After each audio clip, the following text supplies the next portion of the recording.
Now, in the past 60 years, Trinidad and Tobago has benefited from encouraging community advocacy, causing community development to directly influence conversation and changes in legislation, allowing for everyone to have a voice.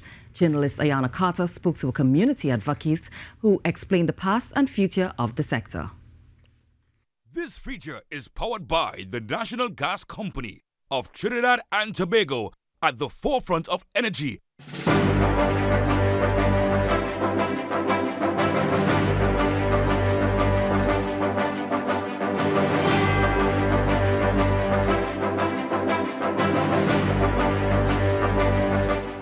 The United Nations defines community development as a process where members in a community come together to take collective action and generate solutions to common problems. Chief Executive Officer of the Cropper Foundation, Omar Mohammed, agreed that the sector has come a long way, where persons recognize the influence their voices have on national development.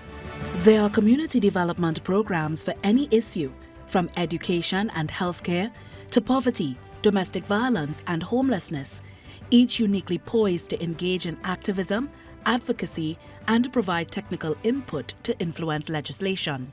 So in the last couple of years, there have been some significant improvements or successes. One is the collective civil society action against the then non-profit bill, which had, again, clauses and sections which were not necessarily supportive of the sector. And I think the collective coming together of the sector to push back resulted in a lot of amendments being made to create the NPO Act. Other successes include the sector's influence in the development of the Freedom of Information Act and the Coalition Against Domestic and Sexual Violence. Mr. Mohammed noted that several individual organizations have also recorded major legal and legislative accomplishments. But I think we have a lot more success when we get together, so environmental groups, gender groups, housing groups, and work together on something of national development.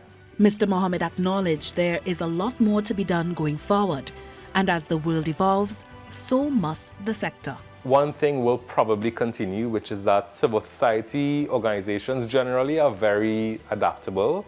They're very resilient because they're driven by a core purpose that is generally bigger than a single person or a particular issue.